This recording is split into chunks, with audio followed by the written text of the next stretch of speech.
বন্ধুরা, আমি এই পুঠিয়া রাজবাড়ির আরেকটি অংশে চলে এসেছি।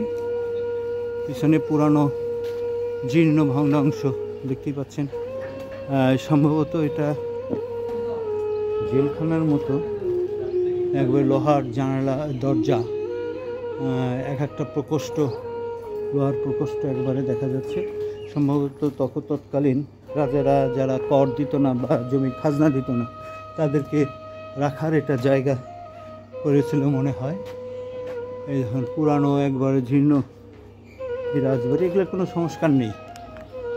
বন্ধুরা, আমরা আবার চলে আসলাম একটা ইতিহাস ঐতিহ্যের একটি স্থাপনা, পুঠিয়া রাজবাড়ি, যেটা এই অত্র অঞ্চলের সবচেয়ে বড় রাজার রাজবাড়ি। এখানে আপনাদের দেখাবো ইতিহাস ঐতিহ্য এবং এ সম্পর্কে ধারণা নেওয়ার চেষ্টা করব। চলুন আমার সঙ্গে রাজবাড়ির ভিতরে, পুঠিয়া রাজবাড়ি।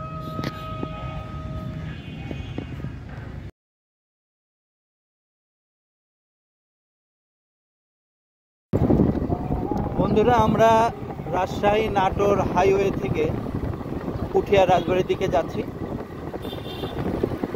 আর কিছুক্ষণের মধ্যে হয়তো পুঠিয়া রাজবাড়ি আমরা পৌঁছে যাব এবং আপনাদেরকে দেখানোর চেষ্টা করব এই পুঠিয়া রাজবাড়ির ইতিহাস এবং ঐতিহ্য সম্পর্কে। চলুন আমাদের সঙ্গে এই পুঠিয়া রাজবাড়ি। বন্ধুরা, আমরা চলে আসলাম পুঠিয়া রাজবাড়ি। এইমাত্র আপনাদেরকে এখন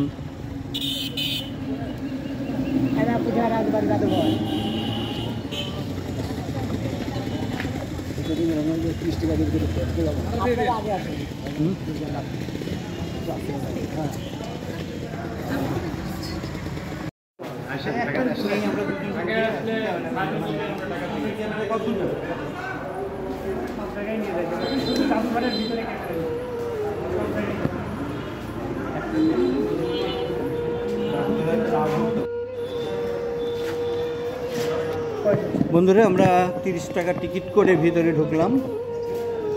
চলেন আমরা আগে এদিক দিয়ে উঠি।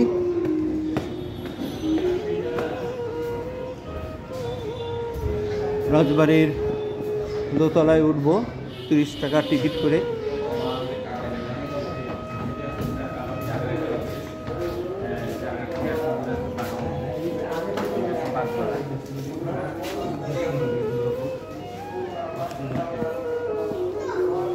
এখানে লেখা আছে শ্রী শরৎ সুন্দরী দেবী, শ্রী শরৎ সুন্দরী দেবী বাবা তৎশ্রীত মৃত শ্রী হেমন্ত কুমার রায় প্রায়শে ধর্ম।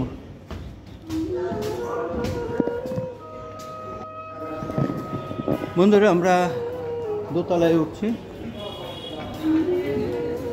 এই যে দেখেন, এগুলো সম্পূর্ণ কিন্তু কাঠের তৈরি সিঁড়ি। সেই তৎকালীন 200 বছর আগের যে রাজবাড়ি এই কাঠের তৈরি। আমরা এখন এই জায়গায়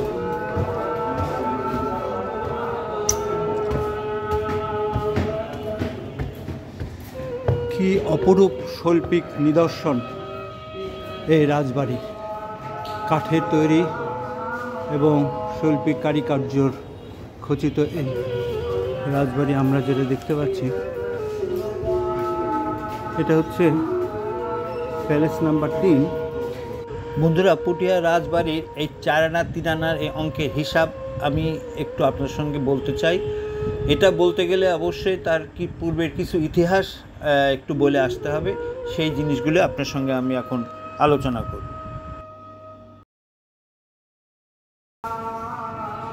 কত নিখুঁত কারুকার্যে তৈরি এই রাজবাড়ি।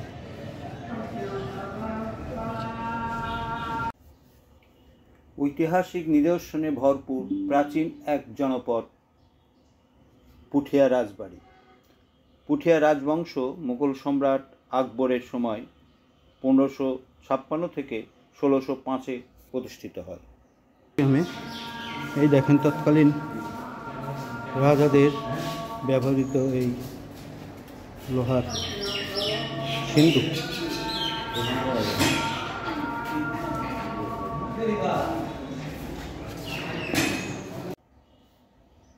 সে সময় পুঠিয়া লস্করপুর পরগনার অন্তর্গত ছিল। 1576 সালে মুঘল সম্রাট আকবর সুবেদার মানসিংহ বাংলা দখল করার সময় পুঠিয়া এলাকায় আফগান জায়গিরদার লস্কর খানের সাথে যুদ্ধে অবতীর্ণ হয়। এই যুদ্ধে পুঠিয়া রাজবংশের প্রথম পুরুষ বৎসাচার্য, যিনি পুঠিয়ার একটি আশ্রম পরিচালনা করতেন, তিনি মানসিংহকে বুদ্ধি পরামর্শ দিয়ে সাহায্য করায় লস্কর খান পরাজিত হন। এই জন্য মানসিংহ বৎসাচার্যকে পুঠিয়া এলাকার জমিদারি দান করেন। এটা রবীন্দ্রের পুঠি বাড়ি।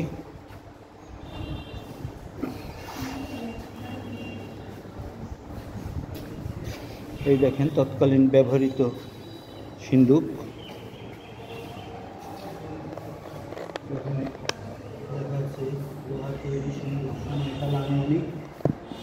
সময়কাল 1700 থেকে 1900 খ্রিস্টাব্দ। পুঠিয়া রাজবাড়ি এটা প্রাপ্তির স্থান। এগুলো সব জায়গায় পুঠিয়া রাজবাড়ি ব্যবহৃত, এই রাজাদেরই ব্যবহৃত এই সিন্দুক। দেখেন এটা একটি লম্বা আলমারি জাতীয় সিন্দুক। এটাও এখানকার প্রাপ্ত। আনুমানিক 1700 থেকে 1800 খ্রিস্টাব্দের এগুলো তৈরি। এই লোহার আলমারি সিন্দুকটি এটা পুঠিয়া রাজবাড়ি থেকেই প্রাপ্ত। বন্ধুরা চলেন একটু ওইদিকে যাই। বন্ধুরা, মানসিংহ বৎসাচার্যকে পুঠিয়া এলাকায় জমি দান করেন বটে, কিন্তু বৎসাচার্য এই জমিদারি নিজ নামে না নিয়ে তার পুত্র পীতম্বরের নামে বন্দোবস্ত দেন। পীতম্বর জমিদারির আয়তন ক্রমান্বয়ে বৃদ্ধি করতে থাকেন। পীতম্বর নিঃসন্তান অবস্থায় মারা যান, ফলে তার সহোদর ভাই নীলাম্বর এই জমিদারি প্রাপ্ত হন। পরবর্তীতে সম্রাট জাহাঙ্গীর তাকে রাজা উপাধি দান করেন।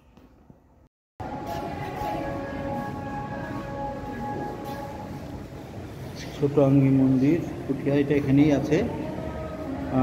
এটা আন্নিক মন্দির পুঠিয়া, এটাও এখানকার। বন্ধুরা, নীলাম্বর রাজা উপাধি পেলেন বটে, কিন্তু কিছুদিন পর তার মৃত্যু হয় এবং তার পুত্র আনন্দরাম সম্পত্তির উত্তরাধিকারী হন। আনন্দরামের একমাত্র পুত্র রতিকান্তের জ্যেষ্ঠ পুত্র রামচন্দ্র সকল সম্পত্তির পরবর্তীতে মালিক হন।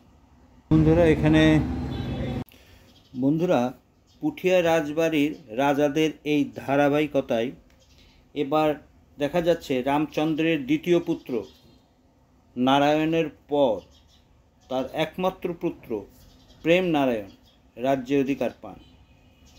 প্রেম নারায়ণের পুত্র অনুপ নারায়ণ এ সময় পুঠিয়ার জমিদারির বার্ষিক 1,25,516 টাকা খাজনার বিনিময়ে মুর্শিদ কুলি খানের সঙ্গে বন্দোবস্ত করেন। বন্ধুরা, রাজবাড়ির চারিদিকে যে পরিখা খনন করা হয়েছিল তারই একটি অংশ যেখানে দেখতে পাচ্ছেন এই পুকুর বা সরোবর। আমরা এখান থেকে দেখতে পাচ্ছি দোতলা থেকে বিরাট একটি সরোবর। এখন এটা মাছের চাষ। এই পরিখা রাজবাড়িকে প্রোটেকশন করার জন্য পুঠিয়া রাজবাড়িকে চারিদিকে এরকম পরিখা খনন করা হয়েছে। দেখেন চারিদিকে এরকম পরিখা খনন আছে সম্ভবত।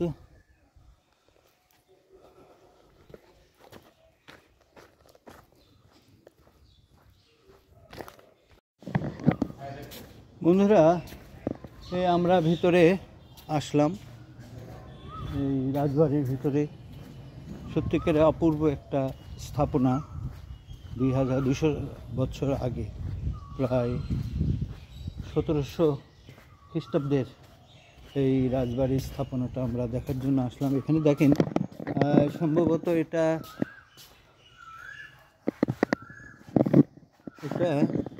রাজকুঠির ছিল।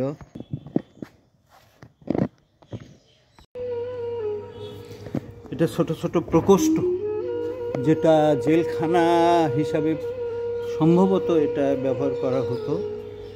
এই দেখেন বিশেষ করে এই যে এখানে তার ভিতরেও ছোট ছোট প্রকোষ্ঠ, এখানে জেলখানা হিসেবে ব্যবহার হতো। যারা এই জমিদারের কর দিত না বা কর দিতে গাফিলতি করত, তাদেরকে এখানে নিয়ে আসা হতো জোর করে। এটি একটি সিঁড়ি ঘর দোতলা ওঠার জন্য, এটা আমরা দেখতে পাচ্ছি। এটা জেলখানা বলা যায়। বন্ধুরা, চলুন আমরা এই রাজবাড়ির অন্যদিকে যাই। এটা এই প্রধান যে রাজবাড়ি মহারানী হেমন্ত কুমারীর, সেই রাজবাড়ির পিছনের অংশটা আমি আপনাদেরকে দেখাচ্ছি ঘুরে ঘুরে। আমরা এখন সেই রাজবাড়ির পিছনের দিকে যেতে চাচ্ছি। চলেন, এই একটা ভগ্ন অংশ সেই রাজবাড়ির, এটা এই রাজবাড়িরই অংশ। হয়তো ব্যবহার করা হতো, কী কারণে জানা নেই। বাউন্ডারি দ্বারা ঘেরা মহারানী হেমন্ত কুমারী যে রাজবাড়িটি। আসলে এখানে বলাই উচিত যে এই হেমন্ত কুমার রাজবাড়ির যে স্টেট, এটা হচ্ছে 5 আনি অংশ।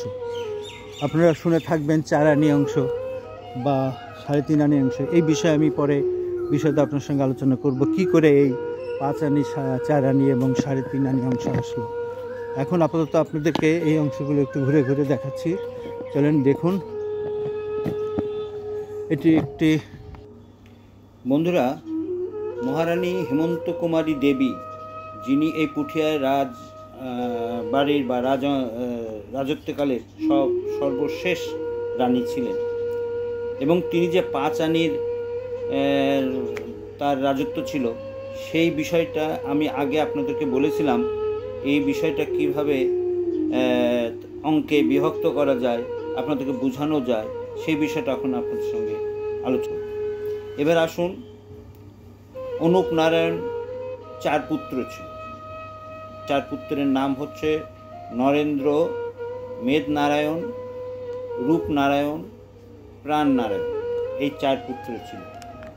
এই 4 পুত্রের মধ্যে 1744 সালে তার সমস্ত স্টেট 4 ভাগে বিভক্ত করে।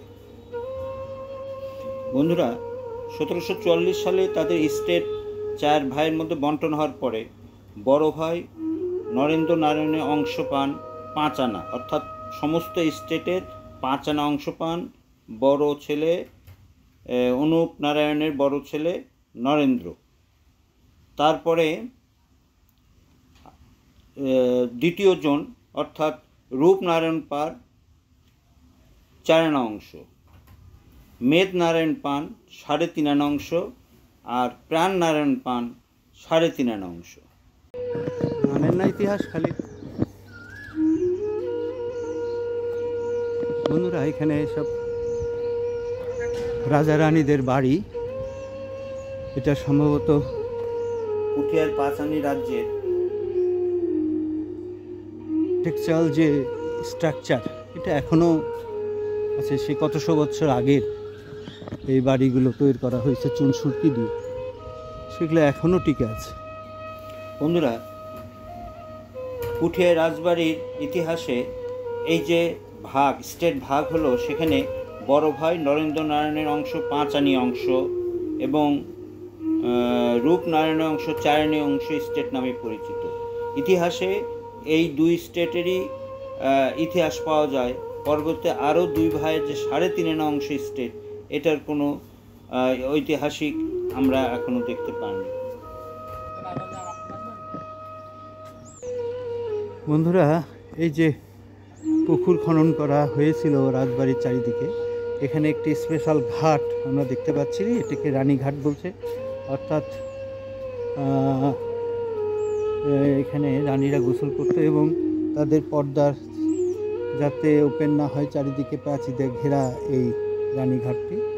এই রানীরা, এই প্রাসাদের, এই রাজবাড়ির মেয়েরা এখানে গোসল করতো, সেই হচ্ছে রানীঘাট। বন্ধুরা, আমি এই পুঠিয়া রাজবাড়ির আরেকটি অংশে চলে এসেছি। পিছনে পুরানো জীর্ণ ভগ্নাংশ দেখতেই পাচ্ছেন।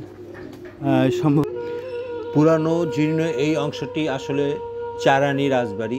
এই রাজবাড়িতে একসময় জৌলুস ছিল, কিন্তু কালক্রমে এই রাজবাড়িটি আর সেই জৌলুস নেই। এই রাজবাড়িটা এখন ধ্বংসের প্রান্তে। আসলে এই রাজবাড়িটা আইনগত কারণে এটা আর্কিওলজিক্যাল ডিপার্টমেন্ট নিতে পারেনি বা এটার কোনো সংস্কারও করতে পারেনি, যার জন্য এটা ধ্বংসপ্রাপ্তির দিকে চলে যাচ্ছে। আমরা আশা করি যে এটার অতি জলদি আইনগত সমাধান করে এটাকে আর্কিওলজিক্যাল ডিপার্টমেন্টের আওতায় আসা উচিত এবং এটার সংস্কার করে জনসাধারণের জন্য ওপেন করে দেওয়া উচিত। খাজনা দিত না, তাদেরকে রাখার একটা জায়গা করেছিল মনে হয়। এই ধরুন পুরানো একবারে জীর্ণ এই রাজবাড়ি, এগুলোর কোনো সংস্কার নেই, একেবারেই কোনো সংস্কার নেই। ছাদ ধসে পড়ছে চারিদিকে। বন্ধুরা, এই বড় ভাই নরেন্দ্র নারায়ণের যে 5 আনা অংশ পেলেন সেটাকেই বলতেছি আমরা 5 আনা স্টেট। এই নরেন্দ্র নারায়ণের জ্যেষ্ঠ পুত্র ভূপেন্দ্র নারায়ণ 1809 সালে রাজা বাহাদুর উপাধি লাভ করেন। আর এই ভূপেন্দ্র নারায়ণের একমাত্র পুত্র ছিল জগন্নাথ নারায়ণ রায়ের স্ত্রী, মানে ভূপেন্দ্র নারায়ণের পুত্র জগন্নাথ নারায়ণের স্ত্রী মানে দ্বিতীয় স্ত্রী ভুবনমোহী হরেন্দ্রনাথকে দত্তক নেন। বন্ধুরা, কালক্রমিক ইতিহাসে যেটা দেখতে পাচ্ছেন, জগন্নাথ নারায়ণের রায়ের দ্বিতীয় স্ত্রী ভুবনমোহী হরেন্দ্রনাথকে দত্তক নিলেন। রাজা হরেন্দ্রনাথ রায়ের পুত্র, অর্থাৎ এর ইতিমধ্যে অনেক সময় পার হয়ে গেছে।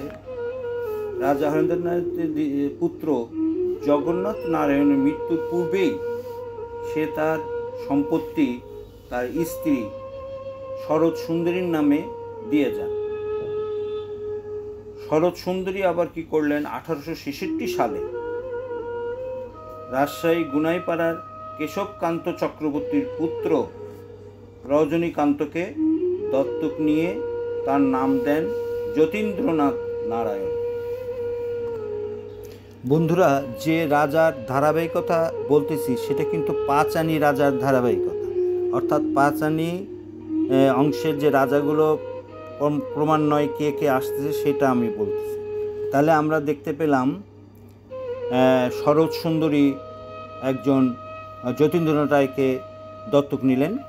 এখন সেই শরৎ সুন্দরী শিক্ষা ও চিকিৎসা খাতে প্রচুর দান করেন। তার অজস্র দান ও নিঃস্বার্থ জনসেবায় মুগ্ধ হয়ে 1874 সালে ব্রিটিশ সরকার তাকে রানী উপাধি দেন এবং পরবর্তীতে 1877 সালে মহারানী উপাধিতে ভূষিত হন। তাহলে বন্ধু দেখা যাচ্ছে বন্ধুরা যে রানী শরৎ সুন্দরী যে তার দত্তক পুত্র যতীন্দ্রনাথ নারায়ণ, সেই যতীন্দ্রনাথ নারায়ণ 1880 সালে ঢাকা জেলার ভুবন মোহন রায়ের কন্যা হেমন্ত কুমারী দেবীকে বিয়ে করেন। এই হেমন্ত কুমারী দেবী 15 বছর বয়সে 6 মাসের সন্তান গর্ভে নিয়ে বিধবা হন। অর্থাৎ বন্ধুরা, সর্বশেষ দেখা যাচ্ছে 5 আনি পুঠিয়ার 5 আনি রাজ্যের রানী হন, মানে অর্থাৎ সমস্ত স্টেটের রানী হন হেমন্ত কুমারী দেবী। তিনি পুঠিয়ার বিরাট রাজপ্রাসাদটি নির্মাণ করেন। শাশুড়ি মহারানী শরৎ সুন্দরী দেবীর শ্রদ্ধায় উৎসর্গ করেন এই প্রাসাদটি। হেমন্ত কুমারী দেবী বহু সংখ্যক সৎ কাজের সঙ্গে লিপ্ত ছিলেন। তার জনহিতকর কাজ এখনও রাজশাহী শহরে দেখা যায়। বন্ধুরা, মহারানী হেমন্ত কুমারী একজন শিক্ষা অনুরাগী ছিলেন, তারও একটি উৎকৃষ্ট প্রমাণ এই রাজশাহী কলেজের মহারানী হেমন্ত কুমারী হিন্দু ছাত্রাবাস। তিনি বন্ধুরা, মহারানী হেমন্ত কুমারী যে একজন জনদরদী এবং প্রজাদের দরদী ছিলেন, তার একটা উৎকৃষ্ট উদাহরণ হচ্ছে এই ঢোপফল। বন্ধুরা, এই পর্যায়ে এসে আজকের ভিডিও সমাপ্ত করতে চাচ্ছি। আপনাদের যদি ভালো লাগে তবে আমার চ্যানেলটাকে সাবস্ক্রাইব করবেন এবং পরবর্তী ভিডিও দেখার জন্য উৎসাহ যোগাবেন। ধন্যবাদ।